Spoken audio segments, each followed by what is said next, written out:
പേരെ കൊണ്ടുപോയി. ഓക്കെ, ഒരു ക്വസ്റ്റ്യൻ ഉണ്ട് അനിൽജി.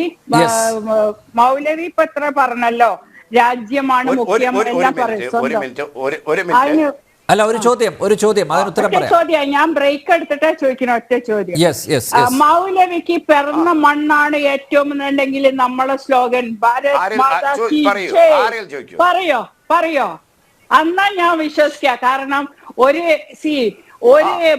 ശക്തനായ പറയണ ഇസ്ലാമിക ഞാൻ വിളിക്കാലോ, എന്താ വിഷയം?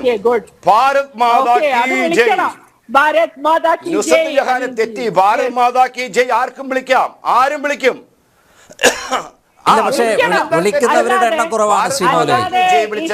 ആരും വിളിക്കില്ല, വിളിക്കുന്നവരുടെ എണ്ണം കുറവാണ് ശ്രീ മൗലവി.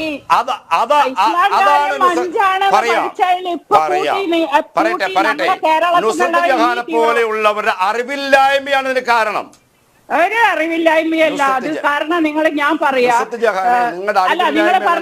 ഇതിന്റെ ഉത്തരം ഞാൻ തരാം. ഒരു ഏത് ഭാരതീയനായ മുസൽമാനും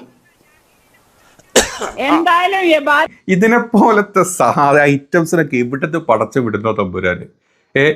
അർണബിന്റെ അതേ സാധനം അല്ലെങ്കിൽ ആ പറഞ്ഞ ഗോസാമന്റെ അതേ സാധനം അതുപോലെ എടുത്ത് ഇവിടെ കൊണ്ടുവന്ന് ഒന്ന് ലൈം ലൈറ്റിൽ അല്ലെങ്കിൽ ഷൈൻ ചെയ്യാന്ന് വിചാരിച്ചാണ് മൗലവി അടിച്ച് അണ്ണാക്കിലേക്ക് കട്ടുകൊടുത്തത്.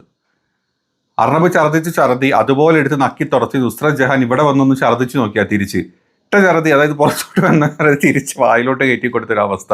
ഏതായാലും മൗലവി പൊളിച്ചിട്ടുണ്ട്. ഇത്ര ബോധവും വിവരമൊക്കെ ഉള്ളൂ ഈ സാധനങ്ങൾക്കൊക്കെ, ഈ സംഘടനകൾക്കൊക്കെ ഇത്ര ബോധവും വിവരമുള്ളൂ. ഒരു ബോധമില്ല. എവിടെന്നെങ്കിലും എന്തെങ്കിലും കോട്ട എഴുതി വെക്കും, അത് അതുപോലെ വന്നിട്ട് മലം ചാനലാകുമ്പോൾ കുഴപ്പമില്ലല്ലോ. അപ്പുറത്തിരിക്കുന്നതും നമ്മുടെ മലംജിയാണ്, ഇപ്പുറത്തിരിക്കുന്നത് മറ്റൊരു ചാണകജി ആയിരിക്കും, അതിൻ്റെ അപ്പുറത്ത് വല്ല എച്ചിൽ ജീകളായിരിക്കും. ഈ എച്ചിൽ ജീകളും മലം ജീകളും ചാണക ജീകളും എല്ലാവരും കൂടെ ഏതെങ്കിലും ഒരു പാവപ്പെട്ട വേറൊരു നടുവ് കൊണ്ടിരുത്തും. ഈ 4 ഭാഗത്തുനിന്ന് ഈ മൊത്തം ചാണകവും ഛർദ്ദി അയാളെ മേലോട്ടിടും, അയാൾ വിടും. ഇതാണ് നടക്കാറ്. പക്ഷേ ഇപ്രാവശ്യം മൗലവിക്ക് നിന്നു കൊടുത്തില്ല, മൗലവി വിളിച്ചു കൊടുത്തു അങ്ങോട്ട്. ഈ പറഞ്ഞ ഭാരത് മാതാ കി ജയും അല്ലെങ്കിൽ വന്ദേ ഭാരതം ഒന്നുമല്ല നമ്മുടെ നാട്ടിലെ ഒഫീഷ്യൽ സ്ലോഗൻസ് അല്ല. പാട്രിയോട്ടിസം പുറത്തോട്ട് കൊണ്ടുവരാനുള്ള, അല്ലെ രാജ്യസ്നേഹം പുറത്ത് കാണിക്കാനുള്ള.